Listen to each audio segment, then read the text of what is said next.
Hello, wonderful readers. I'm Lucy. I'm sure you have already heard enough nightmare mother-in-law stories, but I have a different story for you. I will tell you about my nightmare father-in-law, Ricky. My now husband, Evan, was actually my fiancé when this happened. We had been happily engaged for like 3 months when Evan came home to tell me this. My dad wants to move in with us, Lucy. He said that he got evicted and had nowhere to go. I don't know what to do. I didn't say anything. Oh, that's a pretty specific demand. Can't he just rent somewhere else? Why does he need to move in with us? I have no frickin' clue, Lucy. He said that he was low on money and couldn't afford rent right now. Maybe that is why he got evicted in the first place. I don't know what to do. Evan seemed to be at an impasse with his dad. Some background on Evan's family is needed for you guys to understand the situation better. Evan's parents are divorced and don't even talk to each other anymore. His mom walked out on his dad after years of verbal abuse. Ricky was somewhat of a staunch patriarch and always demeaned women. I have met that man twice and understand why Evan's mom upped and left. Now, Evan grew up in both his mom's and dad's household. His dad was very controlling and never let Evan show his emotions. A lot of other things happened which ultimately made Evan go low contact with his dad. His father, of course, doesn't think he is the problem. He thinks that Evan is just weak. When suggested therapy, his dad simply said that men don't go to therapy. You get the picture now. They talked very rarely, but Ricky had been reaching out more often after my engagement with Evan. It was kind of suspicious. I will say that I wasn't exactly thrilled at the idea of Ricky living with us. I owned my house outright and I didn't want some patriarch trying to order me around. But I also wanted Evan to try and see if his father had changed, so I said, "You can let him stay here for some time, Evan. Make sure he knows that it's not permanent." Are you really okay with that, Lucy? I don't want you to be uncomfortable and miserable in your own house. You know how my dad can be. I know, Evan, but it's been years and it looks like he is trying to make amends with you. Just give him a chance and see. That way you can always say that you tried. All right, Lucy. I'll tell him that he can stay for a few months, but if he tries something stupid, you will tell me and we will kick him out. So Evan decided to give his father a chance and told him to stay with us. His father was elated and thanked him for his assistance, but his mother had personally called me up and told me that it was a good idea. That made me very scared. But I didn't stop the move. I knew that I wasn't really going to be bullied out by Ricky no matter what. Besides, my soon-to-be mother-in-law also offered to help if I needed to deal with Ricky.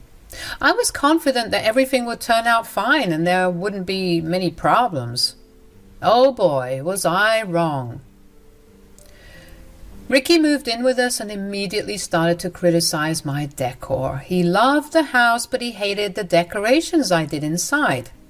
He turned up his nose and said, "Who the hell decorated this house? I'm guessing it was you, Lucy. No man would live in a house like this." Yes, it was me who decorated it. Evan told me to go ahead and do what I liked. He didn't have any preferences. Oh, please. I know you pressured him into this. Evan has been acting differently and forgetting that he shouldn't be manipulated by any woman. But that would change soon. I have come here to make sure you don't take advantage of him anymore. I'm not sure how I am manipulating my fiancé in any way, Ricky, and I would really appreciate it if you don't speak to me like that. Ricky simply ignored me and went about his way. It was bizarre how rude he was to me when I was home. He kept ordering me to cook for him and bring him stuff. I am not a homemaker and actually work from home, but Ricky treated me like his personal assistant. Eventually, Evan noticed these things and told his dad off. He said, "My wife is not your servant, Dad. You need to stop ordering her around. You are a grown man and perfectly capable of doing things on your own. Women are meant to take care of men. You've been giving your fiancé too much priority, Evan. And you aren't even married yet. Look how she complained to you, and it has only been 2 days. Lucy didn't complain to me, Dad. I can see how you have been ordering her around. Besides, I'm her fiancé, and she has every right to complain to me about people making her uncomfortable. What has gotten into you, Evan? You should let her know her place. Pampering her and shielding her is not a solution. She will end up being in control of your life and take everything from you. One of these days you will wake up and realize what a gold digger your fiancé is, and you will be sorry. I will say this once, Dad. You will never speak about my fiancé like that. She is not a gold digger, and you will not insult her again. This is not your house, so you don't get to say what happens here. You are a guest, and you need to remember that. Don't take our generosity for granted. Ricky seemed taken aback by Evan's behavior. He shut up really quickly, but was red with anger. I was baffled to know that he expected me to be at his beck and call like a servant. I was already starting to question my decision, and so was Evan. We talked about the situation and decided to give Ricky a little more time to adjust. The next few days were slightly better. Ricky still ordered me around, but not as much as before. However, I often saw him try to move furniture or take down my decorations. I simply didn't want an argument with him, so I avoided a confrontation. But that was a mistake on my part. About 5 days after Ricky moved with us, I came home to my bags packed and out on the patio. I was out grocery shopping and had no clue why my stuff was sitting outside my house. I rang the doorbell and Ricky came out with a smug look on his face. I was honestly pretty confused about what was going on. Evan had already left for the office, so I had to talk to Ricky to figure out what was going on. I said, "What is this, Ricky? Why is my stuff outside? Did you do this?" "Oh, yes, it was all me, Lucy. I had to make sure you don't make excuses to go inside when I tell you what I'm about to tell you." "I am honestly very confused, Ricky. You need to tell me what the hell is going on." "Well, I'm kicking you out of my son's house. You will leave and find a different place for yourself." It took me a while to register what he was saying. It was simply too bizarre and sudden for it to make sense to me. I was already feeling uncomfortable with the fact that Ricky went through my stuff and packed it up for me, but the most upsetting fact was that he was trying to kick me out of my own home. I also didn't miss how he called it his son's home. Everything just made my head spin. I looked at Ricky and said, "You have to be kidding me. What the hell are you even saying?" "You heard what I said, Lucy. I'm the head of this house now, and I won't allow a gold digger like you to stay here anymore." "You are freaking crazy, Ricky. This is ridiculous. You can't just kick me out of the house like that. Did you even talk to Evan about this?" "I can and I will, Lucy. I don't need my son's permission for anything. I'm his father, so he will agree with whatever I do." "But why are you even doing this? You are not making any sense. What's the point of kicking me out?" "I won't let my son hand over his house to you. He can be a little naive when he's with you. Also, I've seen how you manipulate him into doing women's work. I need to save my son by kicking you out. You think I don't know your intentions?" "Oh, really, Ricky? Then enlighten me by telling me what exactly are my intentions." "I'm not stupid, Lucy. I know you will somehow make Evan share his house with you. I know women like you. You will marry Evan for his money and then divorce him so that you can take his wealth. The moment you marry him, you will make him give you the house. I won't let that happen." "So your plan is to kick me out of the house and then what, Ricky? How will this make any difference?" "Well, after I kick you out, I will make my son sign over this house to me. He knows that only men should own houses. I will take my time and make him sign over this house before your wedding. That way, you will never have any claim over this beautiful house." I literally laughed at Ricky while he told me his elaborate plan of making the house in his name. He did think about this a lot. and came up with a plan he thought was perfect. He was convinced that his son, who doesn't even like him anymore, would hand over the house to him just because he's a man. He was delusional to think he had that much power over Evan. He was going to get the shock of his life soon, and it will be for 2 different reasons. I got the first opportunity to tell him how his plan wasn't foolproof. I said, "Ricky, that's a great plan, actually, but I don't think it will work at all here. You wasted all your time and energy for nothing." "Oh, don't act smart with me, Lucy. I won't let you manipulate me or my son. I will get through his head faster than you can. I will make him see the truth and hand over the house to me." "I don't think he can just hand over the house to you, Ricky. You may have some misconceptions about this house." "What the hell do you mean? Have you already asked Evan to make you a co-owner?" "I won't let that happen. I won't let you steal his house." "I don't know how it would be possible for me to steal this house, and I don't know why you keep calling this your son's house, Ricky. This house was never your son's to begin with." "What? Don't you frickin' lie to me, woman. I know for a fact that you are not renting. My son has said that it is a personal property, so I know this is his house." "Evan didn't lie, Ricky. This house is personal property, but it's not his. The house is actually mine. I am the sole owner of this place." My soon-to-be father-in-law looked shocked when I revealed the truth to him. It was like he couldn't comprehend what I had just said. My super patriarchal father-in-law couldn't believe that a woman, especially like me, could even own a house like this. For a moment he stood there in shock, but then he surprised me by bursting into laughter like I had told a joke. He said, "That was a nice one, Lucy. You are a funny woman. But you are also delusional. This house is not yours. It belongs to my son, and, like I said, I won't let him hand it over to you."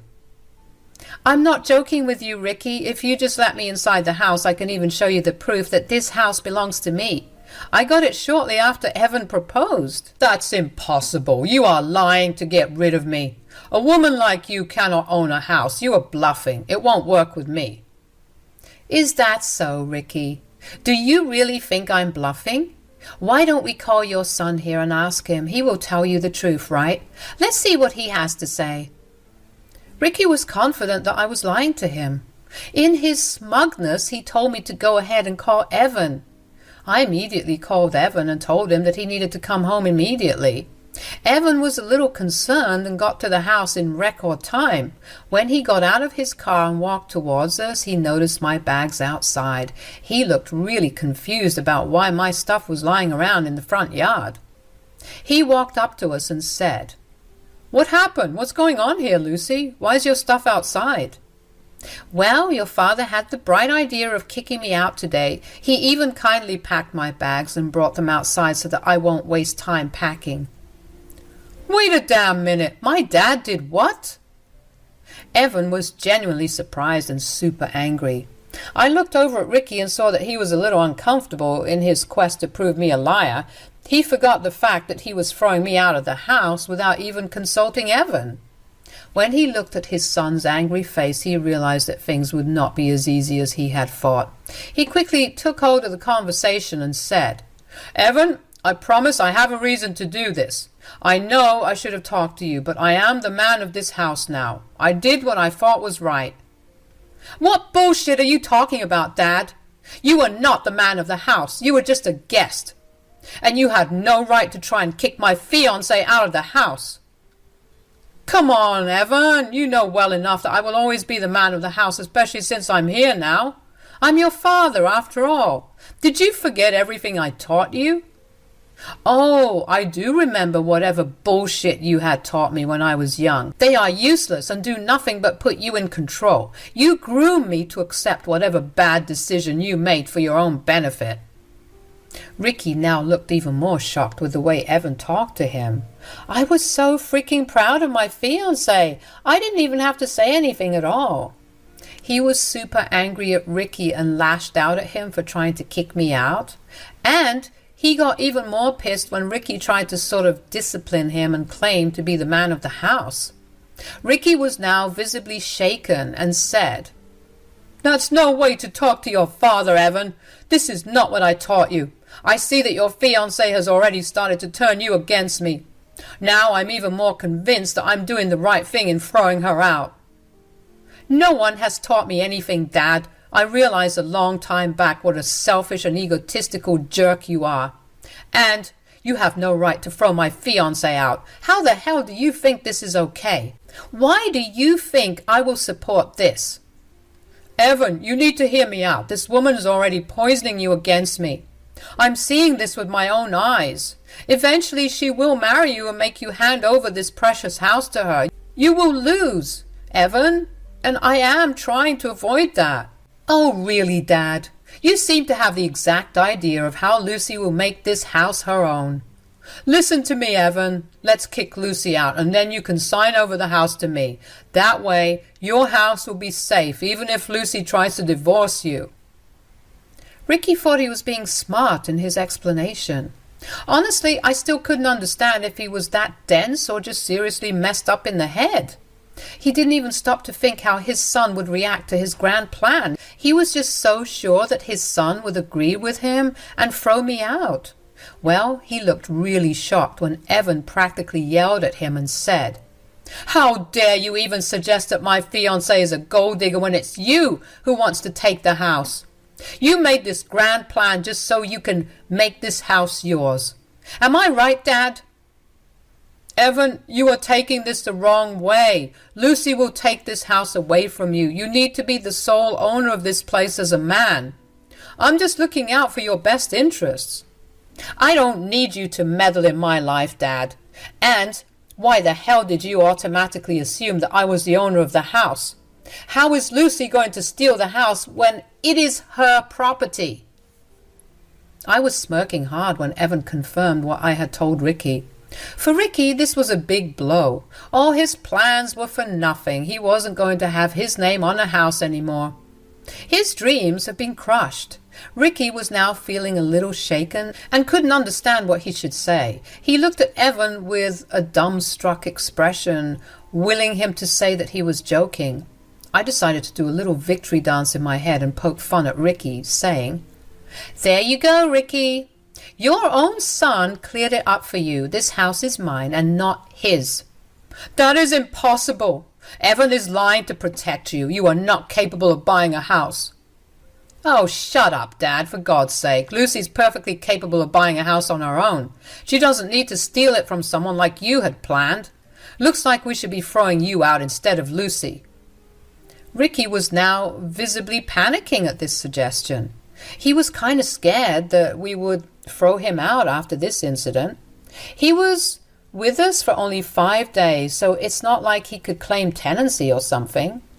Ricky knew he was in deep shit, so he tried to deflect and make it seem like it wasn't a big deal. He laughed nervously and said, "No, now, don't joke with your poor father. We don't need to do anything drastic." "Oh yes, we definitely need to do something drastic, just like you did. What's the matter, Dad? Can't take the same treatment that you dish out?" "Come on now, Evan. This is just a simple misunderstanding. Your fiancée is very smart with money. I'm impressed with her."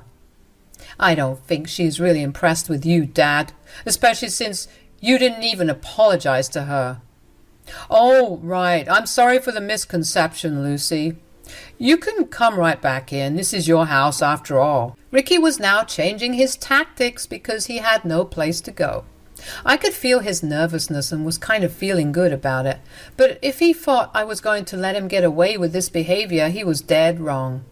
And I didn't buy his apology at all, so I hummed in response and said, "I don't know, Ricky. You were right. I can go back into the house since I own it, but I don't think you can." "What? What do you mean, Lucy?" "The fact that you just tried to kick me out isn't sitting well with me. You also touched my stuff without my permission. I don't trust you around my house anymore." "Oh, come on, Lucy. It was a simple misunderstanding. Don't make it into a big deal. Let's just go back in and forget what happened. I already offered you an apology. Am I right, Evan?" "I don't think your apology would make a difference anymore, Dad. You crossed your limits and showed us exactly who you are. I don't want you in the house either, but it's Lucy's decision to make. What do you say, Lucy? Well, I say that you are not welcome to stay at my house anymore, Ricky. I will be respectful towards you and let you pack your own stuff, but I want you out today. You are not welcome to stay here. In fact, you are never welcome to come back here for any reason. Yes, I was kicking my soon-to-be father-in-law out of my house. What he did was unacceptable, and I wasn't in the mood to give second chances. His own son didn't want him around the house either. That sealed the deal for me. I was proud of Evan for standing up for me. However, Ricky was not in a good position now. He was really anxious and kept telling us that we were making a big deal out of nothing. Ricky tried for a few hours to change our minds. He kept pleading with me and asked for forgiveness multiple times. It was somewhat satisfying to see him ask mercy from a woman. Serves him just right after the stunt he pulled on me. He also tried to make Evan change his mind about kicking him out. After a while, I and Evan both got tired and threatened to call the cops if he didn't leave. That got him up on his feet and right into packing. When Ricky was finally leaving with his stuff, he looked miserable and hung his head in shame. As a final parting gift, we told him never to contact us any more. Evan went one step ahead and uninvited him from his wedding. Ricky once again pleaded with us for a second chance, but it was just not happening. He went on to live with a sister of his who doesn't take his shit at all. She came to our wedding, San's father-in-law, and told us how he had been schooled into submission at her house. He is now living a miserable life, working a low-paying job and being dependent on a woman.